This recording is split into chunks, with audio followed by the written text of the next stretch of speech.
wageni watatu wa Mheshimiwa Sebastian Kapufi mbunge ambao ni wadau wa maendeleo kutoka Marekani. Wadau wa maendeleo kutoka Marekani. Karibuni sana.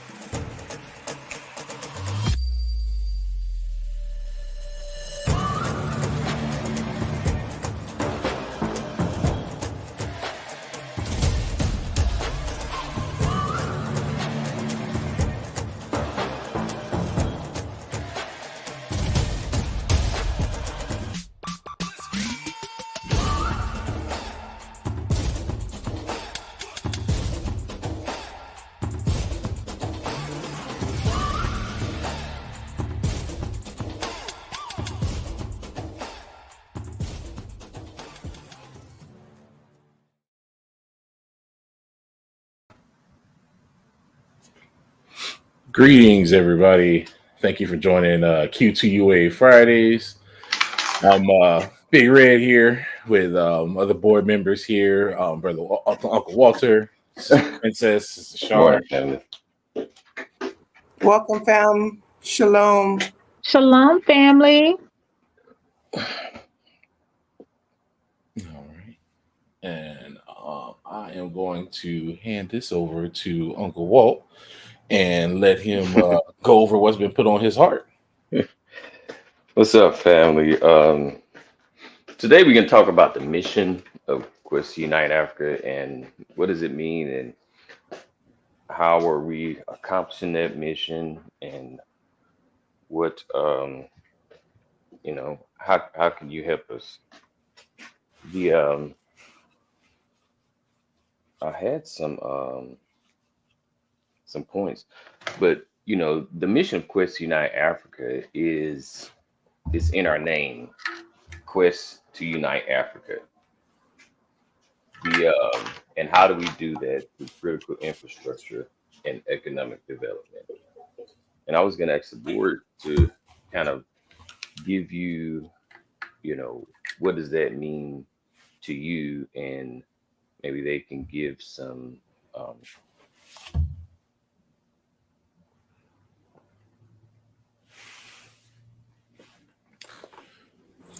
So, I'll go ahead and start off by saying that, we have two different pieces that we're trying to bridge together, right? So we have critical infrastructure and economic development. So my thing is, in order to have anything that's sustainable, you have to have a structure that it's built upon. With critical infrastructure, that deals with essentially everything that is needed for the foundation to be built upon and setting up other, sectors of the economy to flow together and thrive. Well, that's just my understanding of how critical infrastructure works in economic development. So when it comes to, the things that we started with here at Q2UA Africa, the first thing we set out to do was the equipment. And because when we first look at Africa, you think, okay, they don't have things there. Things aren't built up. We got to get the equipment set up. So we set out, we go over there, we start looking into things. And then you find out that these colonial powers actually have exercised essentially slavery over these nations. They have a very steep control over their whole economy. They have very steep control over all of the typical functions that we take for granted. I think when the word critical infrastructure kind of comes up sometimes and people don't really think about it. But when you think about critical infrastructure, you have to stop and think about what does that mean? That's the basics. You have power, you have water, you have health, you have food, transportation. You have to think about all of these little things that how they just all build into the bigger thing. And unfortunately, they don't have some of the basic things in some areas. There are some areas that are better than others, but some areas, especially areas where you have these colonial powers that are heavily influenced, they have no control over none of this. And as these powers are being kicked out and as they're losing their ability, now they're having to pick up and fend for themselves on this. And this is where Q2UA and really the diaspora and all of Africa comes into play, in the fact that we're helping Africans build Africa. We're not coming in like colonial, which we've already, I'm sure most have already heard. We're not coming in to replace the white man. We're not coming in to replace the Indians. We're not coming in to replace the Chinese. We're coming in to work with all of our cousins and brothers and sisters that are there on the continent, so everybody eats. That is the key phrase, around with Question Night Africa. Everybody eats. It's not about coming in and exploitation. It's about, if you come in and build a business there, you hire local. If you come in and you build roads there, you're using locals for those roads. If you come in and you're building any type of infrastructure, you're tapping into the local populace to not only build jobs, but you're also building opportunities. So everything that we get here that we have donated, that comes in, and it comes in to assist these initiatives. This is the prime directive that we have, so to speak. Now let other folks chime in. No, that was like really, really good point that you mentioned, Brother Red, about our involvement with locals. We are hearing so many different reports from the ground that other nations are coming in. They're giving business proposals to the government. They're asking for all of this favorable treatment. And then when they're getting access to the resources, they're bringing their own people in and employing their own people. And we have heard about this humongous young population, many of whom have no work. It's ridiculous. And so our heart, our intention, our motivation is about building up from the village, from the people. And, this past week, we had the delight of just sharing some moments together with the Q2UA volunteers. Why?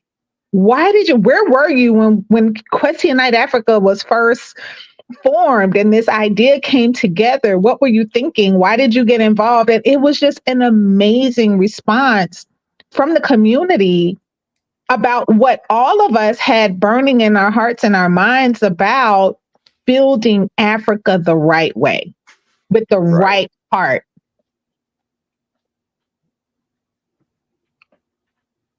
Exactly.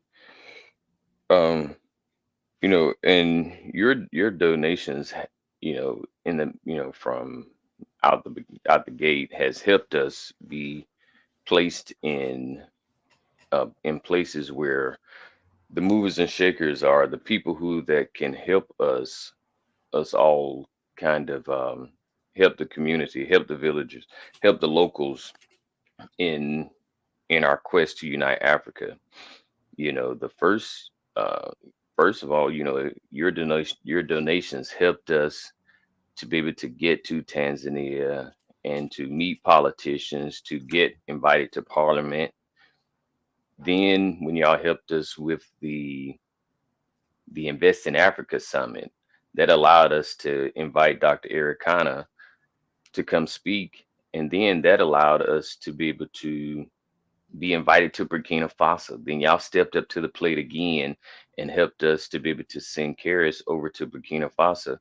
And there he met a lot of movers and shakers and people with the same heart to build Africa and to unite Africa and to help us to grow.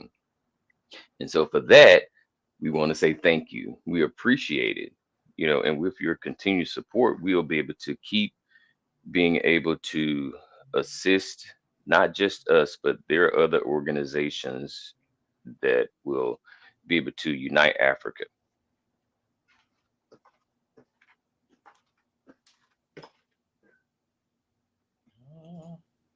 All right, I wanted to bring up this one picture here because it's a picture that we have seen on if you've seen any African news. I'll just share this one picture because it's been on the I'm gonna let brother Carris regale everybody. I know he probably already has the whole script in his head for how he wants to present the whole Burkina Faso thing. So I'm gonna leave most of that to him. I'm not gonna steal that from him, but I will show the picture that we have had. Let me pull this. Oh wait, no, I gotta pull that there. I will share this one picture. Let me move this over here so that way I can make sure I can see.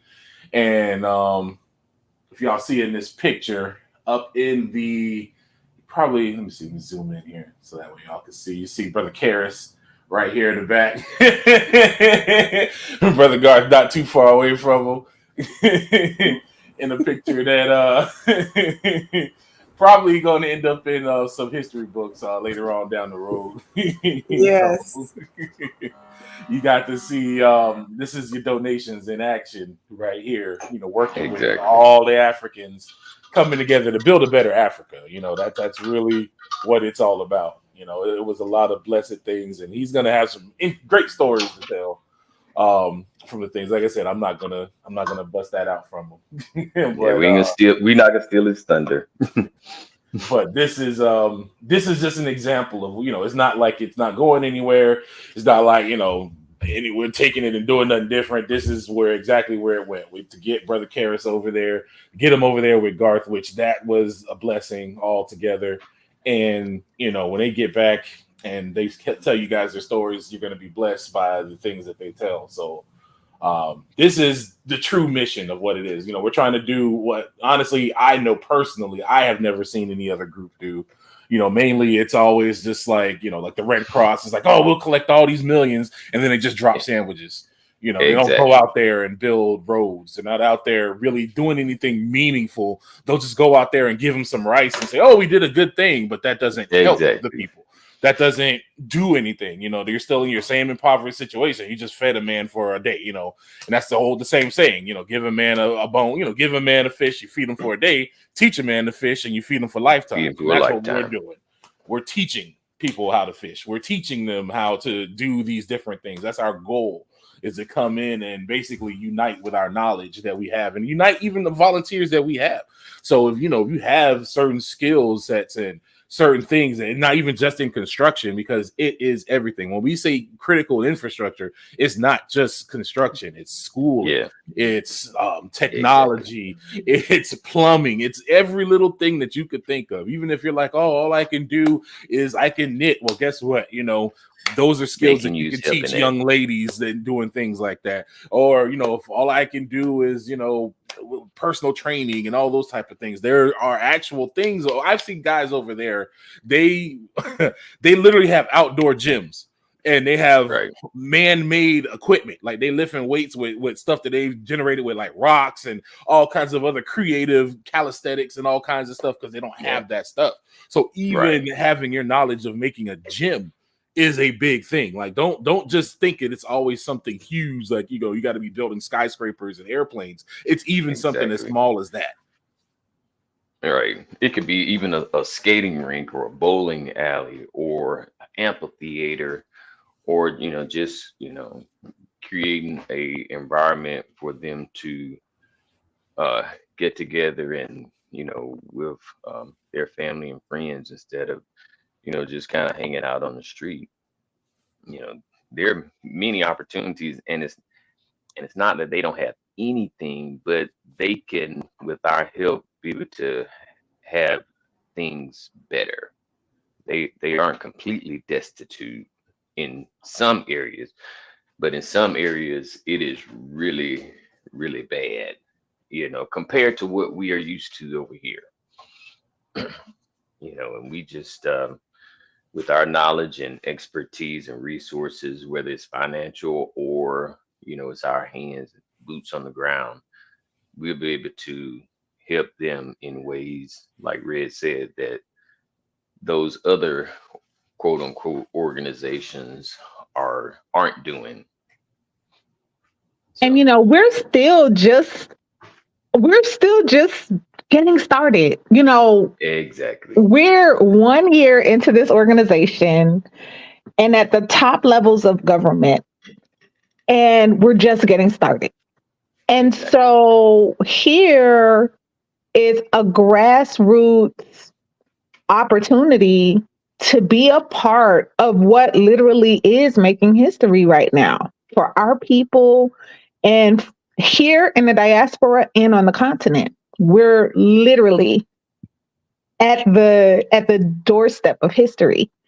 And so that critical infrastructure piece, as far as Quest Unite Africa is concerned, it really does begin with our volunteer organization, with everyone who supports in all of the various ways. And just to reiterate what Brother Walter shared, the sentiment and the gratitude.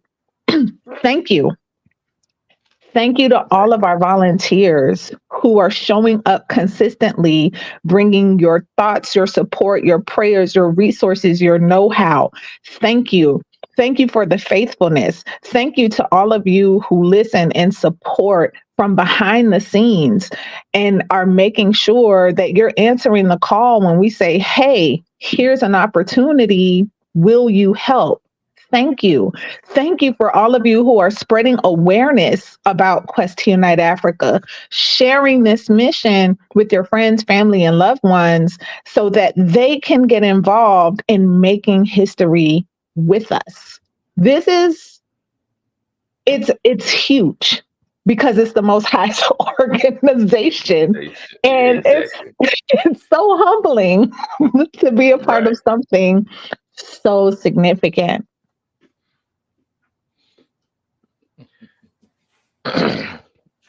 Exactly. So, and one of the things I know Carris don't really talk about this a lot is that, would really help us, if you, like the video or comment or share or subscribe, and, that helps get the message out to more people, because we can't reach everybody except if we get the algorithm to share the video and to put it on other people's For You page.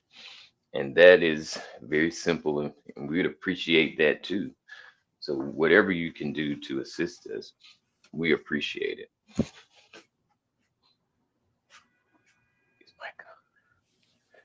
Is Mike still on? Hey, so how you doing, bro, Mike? Hey, Shalom. How you all doing? Shalom, brother. How's it going out there in Yeah, Tanzania? you may find me going in and out and things. I was trying to be back at the place, but man, I tell you, you running from here to there. Whew, man, it'll be so quick to just time just outrun you. I look up, it was 2:45. And I'm like, man, all right. Then you're out and about, and your service go in and out. So you know how that go. Yeah. But we appreciate you. I was listening to what Red was talking about. Yeah, I was listening to what Red and what you all was talking about.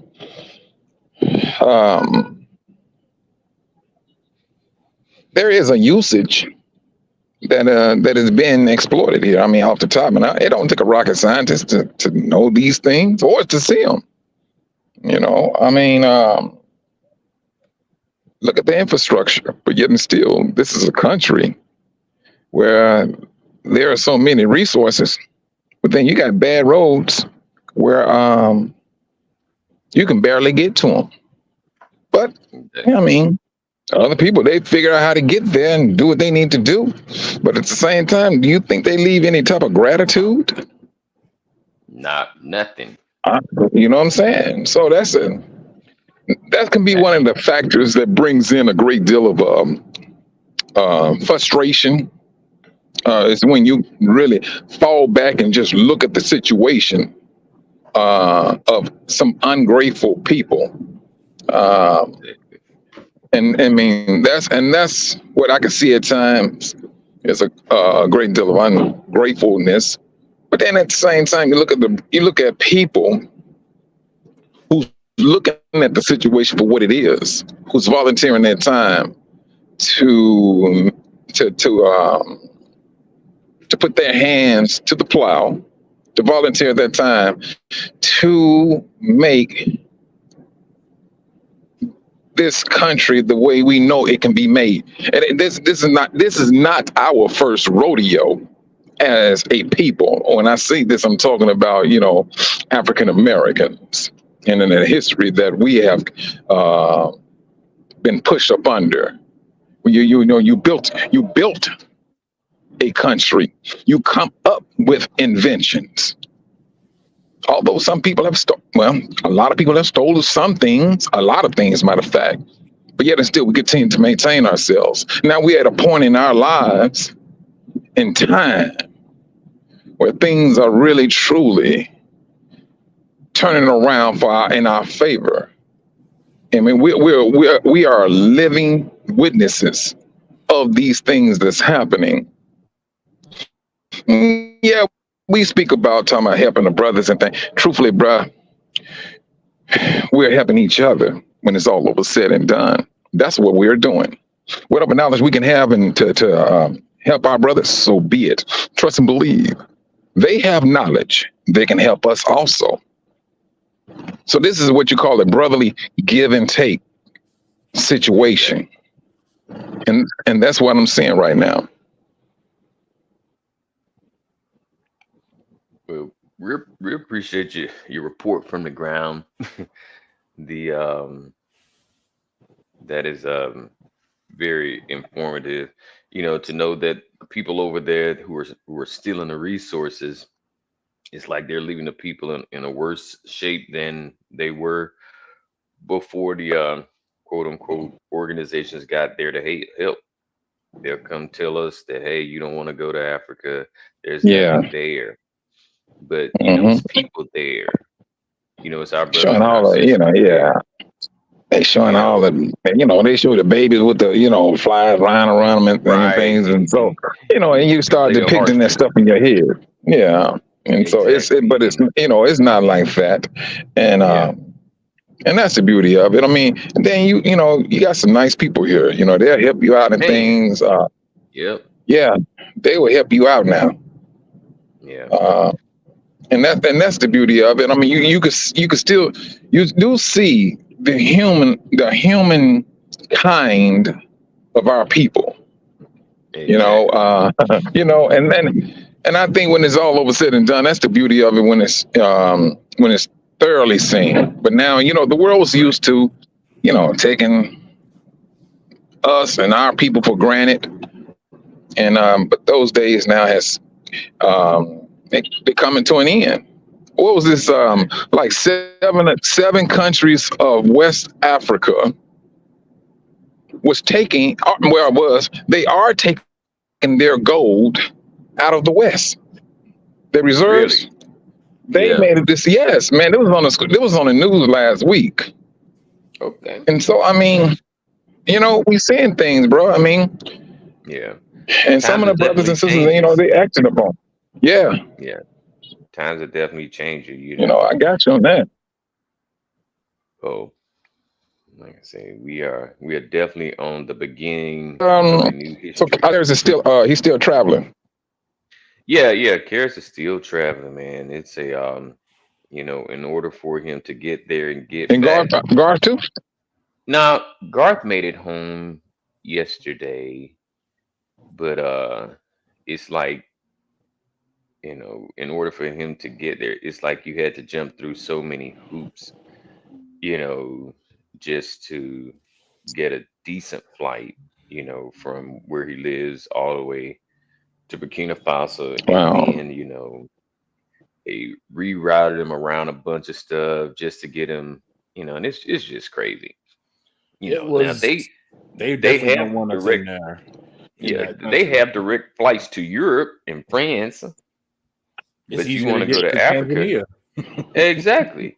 But they're gonna send you through 3, 4, 5 countries, with 4 and 5 hour layovers, to discourage you from going there and to Mhm. participate, or just to put your feet on the ground so that you can see that these people need our help. Just like we need the information they have that can help us.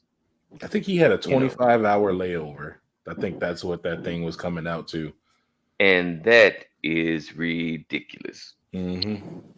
You Like know, all the layovers total, and that's way more than any ticket that we've had to get to go 25 to Dar es hours. Salaam or anything. total Total. 5 here, 10 there, Hmm. 7 here, and you're like, why? Man, Why you just can't give me a direct flight? But No, yeah, oh, wait, let these me are the tell you little something on that one. mechanisms. Hey, hey, the devil's like, no, no, no, no, no, no, no. These people evidently there's something that we must be doing right. yeah, You done flew out there. You had your exactly, presentation. Y'all coming together. You him and me up. You cutting my life short. exactly. And so yeah. Hey, Hey, Walt, you said this to me about 2 weeks ago. You mm, said, Mike, if it was easy, everybody be doing it. exactly. Hmm. Everybody would be doing it. And so you know what we are doing, and this is um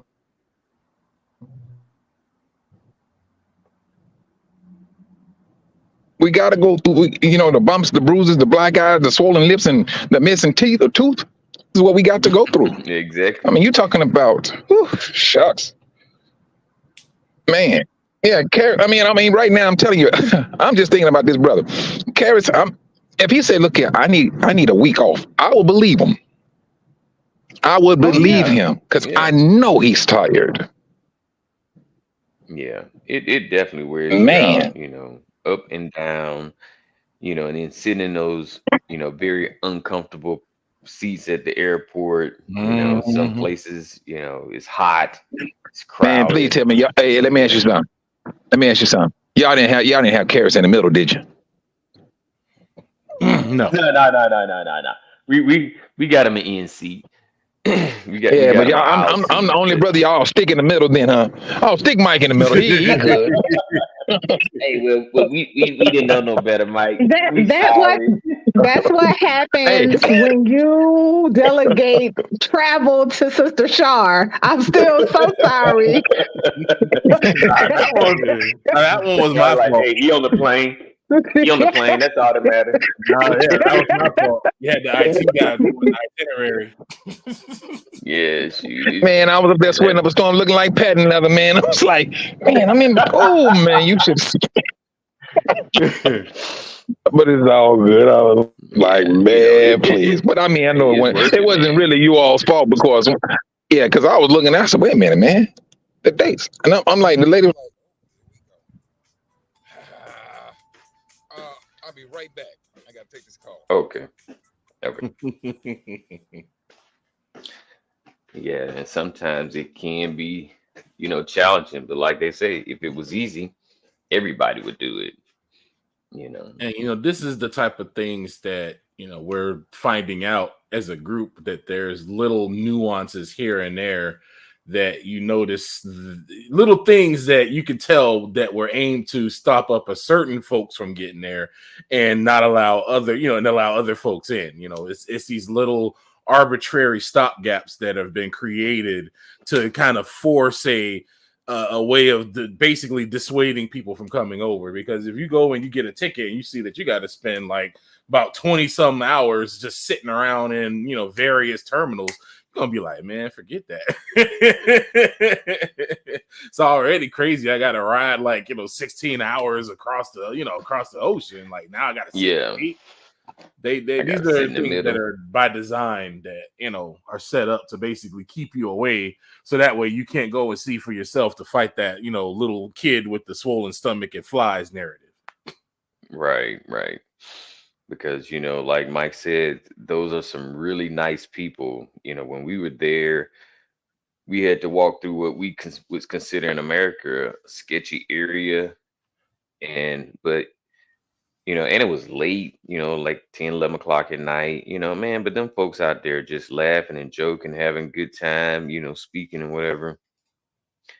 If we needed help, they always was the first ones to help. And matter of fact, we rode the bus from Dar es Salaam to Bagamora, and the locals were very, very helpful. When we came to the bus, it's like they didn't have any seats. They had made the kids, double up, triple up in their seat so that we could have a comfortable place to sit. And when we got where we need to go, they were like, "Hey, come on, come on, come on, change buses here, And I said, man, I say them are some really, really nice people, and I think that's one reason why they are taken advantage of, because the other people see that they're nice and that they are kind of laid back, and they go in and ramshack them and fill up their pockets and run back home. That's what they do. That's exactly what they do. It's all about exploitation and what they can get. It's a good point, actually, that that was brought up by G. Israel. The folks that portray Africa with a bad image, they are flocking there themselves. I have seen so many videos because I've been going around looking at various things, doing research on Africa, and I've been finding videos from various white dudes mainly, and they're talking about retiring in Africa. And basically they're all saying that, in America, it's not going well. Your retirement won't last long here. The everything's bad. So just go somewhere else. And they're advising other white folks to come to Africa. So while they tell you it's bad and terrible, stay away. Oh, it's horrible. Oh, it's so bad. They tell the women, oh, you're going to lose your rights. Oh, it's bad, horrible. But yet they're running over there. It's a do as I say and not as I do type of thing.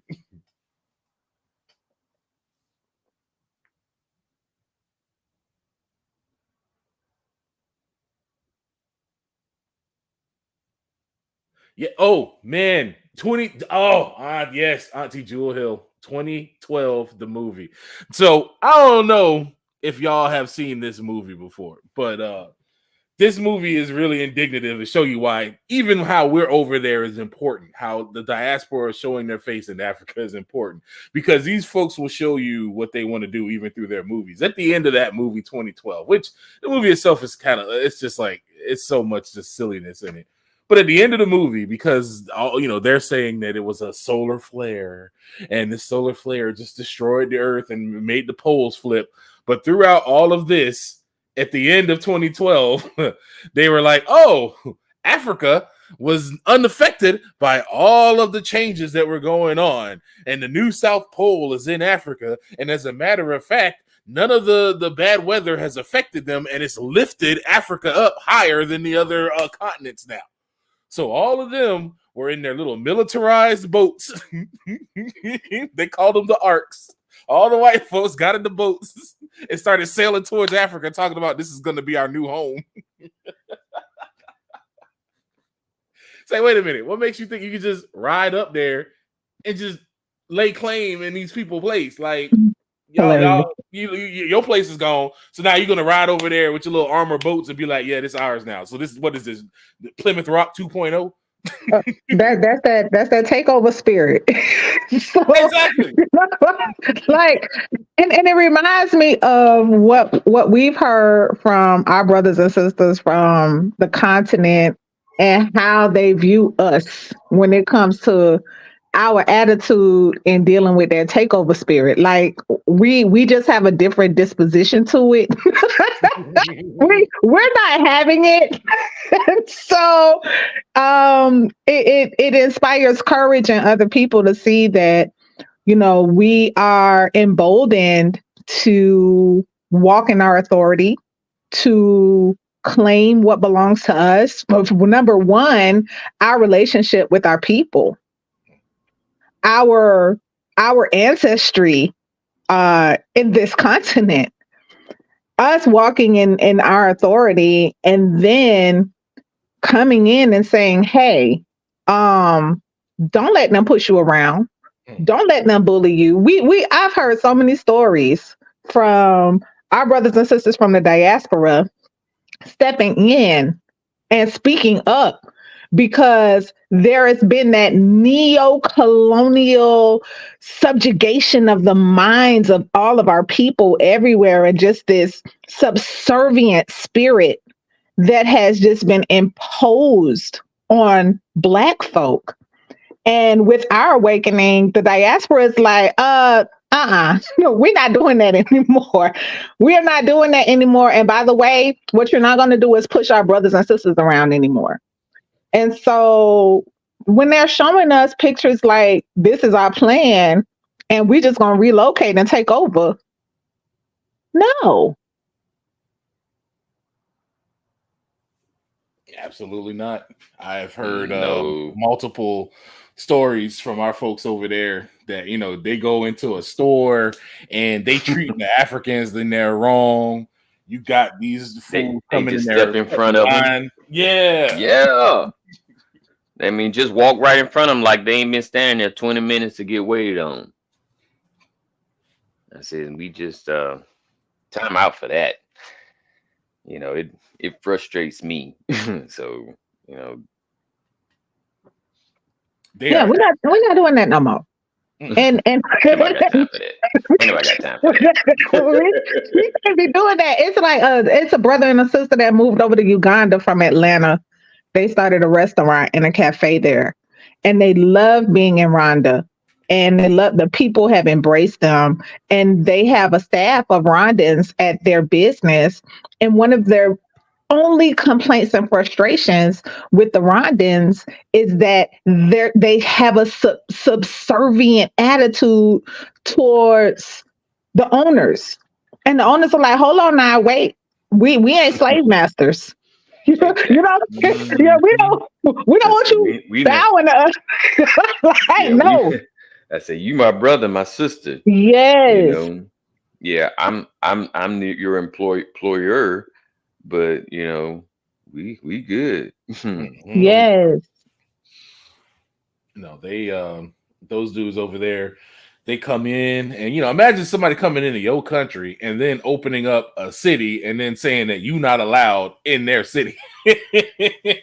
Exactly. That's what these dudes is doing in South Africa, which is why I'm sorry. I don't feel sorry for them when they're like, oh, they're kicking us out. Like, okay, you came into their country. You excluded them from their own resources. And then your children are now sitting here still living high off the hog of the resources you stole. Yes. And then going to create towns, certain there's certain restaurants and certain stores that say no Africans. Literally in South America right now, you have white only stores in Africa. Yeah, you in my house, and you took a room, and you saying you can't come in this room. That's like a parent, you know, having children, and the children close the door talking about, this my room. I'm joking. No, all of this belongs to me. Exactly. You take the door off the hand and hinges. Exactly. Take the door off the hinges. I have done it. Don't hate me, family. I said, but I just don't. I don't take kindly to anybody taking over what's rightfully mine. You know. And that's why I was infuriated. I was infuriated when Brother Mike had first gone to Tanzania and reported back that there was a Chinese-only casino. Mm-hmm. Exactly. Hey, what? Chinese-only barbershop. Yeah. Yes. Insane. See, that's you in my house, and you spending money amongst your people, and you not putting, you know, resources and the money that you making off of my land. Mm-hmm. You taking it, spending amongst yourself, and then hopping in your little boat. And not to mention coming over there and touching on all the women and leaving kids and all that kind of stuff. And don't even look back. Just walk away like it's nothing. Just leave kids and keep it moving. Or if you're a white dude, you try to kill her before she had a baby. Yep, because they've tried to do that too. Oh yeah, they just had a case where the dude tried to unsuccessfully, thank y'all, She killed his sister because she was messing around with him and she got pregnant and he was a whole missionary. Yeah, exactly. Them jokers trying to unalive everybody. Mm-hmm. There was the white woman that was there working. She was like basically they called her the angel of death. She was killing so many babies, it was ridiculous. She was in there just killing them left and right. She came back to America, nothing happened to her. It was fine. It's fine. Yeah. Yeah. So ridiculous. All right, family. I say we appreciate you joining us. You know, we're gonna jump off and go to our Babylonian jobs. So I don't really, you know, this really my first time really doing a bunch of talking, so I really don't know how to do this. Hey, shout out to Brother Walt. Shout out to Brother Walt. I don't really know how to do this. You know, y'all bear with me. I'll be better next time, I promise. we bully Brother Walt. They did, y'all. They took me behind the woodshed and whooped me up. You better get on there and talk. I like being in the background. I like supporting from the back. They was like, get out there. You know, this is what we, you know, wanted to come on just to express that this is where your donations are going towards. And, you know, we appreciate that. You know, this picture is a sign of things to come, of things that's moving and shaking in Africa. And, you know, they're moving. I can tell you that they are definitely moving. You know, people are serious about getting the colonial yoke off of their neck and just being self-sufficient and living lives. I mean, I'm not going to take it from him. I'm going to let him tell them stories. But when Carris tells y'all about some of the stuff that he saw, about just the way France did these people, like it's disgusting the way these folks come out here and they do our people, you know. And it's just like Uncle Walt said, they're nice people, friendly people. Every time I hear anybody that travels through Africa, everybody's friendly. You know, nobody's out there acting crazy and acting rude and stuff like that. You know, this is where our mission is we're trying to get back to our people, our cousins, our sisters and brothers, and bring them up to humanity and not help them regain what the dignity that these colonial folks have tried to steal from them. Because, you know, we've been on the end of that stick for 400 years. So it's like, nah, we're not. It's now we know how to get up. Now we know how to stand up for ourselves. Now that we're up, we need to reach down and help our brothers and sisters stand up and, you know, not allow them to be trod down anymore. Exactly. But yeah, with that, we will go ahead and land our planes on that one. We appreciate, again, everybody coming out. We appreciate your time and your efforts. And just to know, you know, we're not just sitting here just collecting money and buying gold teeth and rims and stuff like that. No gold grills. No gold grills. You know, we're not sending out prayer cloths that Brother Carris done prayed over. You know, we call them Carris pop-off around here sometimes. And I was just playing. Nah. It's nothing like that. It ain't nothing like that at all. It is all for the mission. It all goes back into the mission, and everything goes back into what the key plan is, and that's that critical infrastructure and economic development and everything that entails it. So I'm ask anybody have anything else to say before we go. Just to like, comment, share, and subscribe. I say to help us to be able to share that message. And that's all I got. All right. Sister Princess, you got anything you want to add? Again, I just want to say that we love you, fam. We thank you for everything that you have done to support the Q2UA family. And we will continue to press on and to fulfill the mission of the Most High Yah. And we just want to thank you from the bottom of our hearts. Cool. Uncle Mike, I see you got back in here. You want to close us out with anything? Keep your head on a swivel. Keep being encouraging. And you got to stay on the watch nowadays. Things are going to get a little bit worse. Well, a lot worse. But the thing about it is we must maintain faith and love. when it's all over said and done, that's what's going to save us. That is the thing that's going to save us. And then, and at the same time, patience. Because some of our brothers, a lot of our brothers, we have to find ourselves being overly patient with one another. Because they will, you know how we do, we rub one another the wrong way. And some may be intentional, some may be just because of a personality. That may be his makeup. And he could be trying his best he or she could be trying their best to work on that flaw. But at the same time, patience, love, and faith, that's what we're going to need during this time. And I fall back on that, Brother Red. All right. Sister Shar, you want to close us out with any comments? Absolutely. You know, again, a warm thank you. And just to underscore Brother Mike's last sentiment, all of the nations will know that we are disciples of Yahushua HaMashiach and the children of the Most High Yahuwah by our love for one another, both here in the diaspora and back home, where we all look forward to going back. So thank you again for your loving support, your warmth, your prayers, for your love towards Question Night Africa, towards one another, towards our people here and all over the world. Thank you. All right, everybody. And with that, I appreciate you all coming out for another Q2UA Friday. Brother Carris should be back with us come Monday. We'll Covenant Awakenings. I hijacked his channel again. Don't tell him I hijacked his channel. I'm the IT guy for a reason. I'm just kidding. But we appreciate y'all coming out this Friday. We appreciate y'all, and y'all have a good day. Tuna wageni watatu, Mheshimiwa Sebastian Kapufi mbunge, ambao ni wadau wa maendeleo kutoka Marekani. Wadau wa maendeleo kutoka Marekani. Karibuni sana.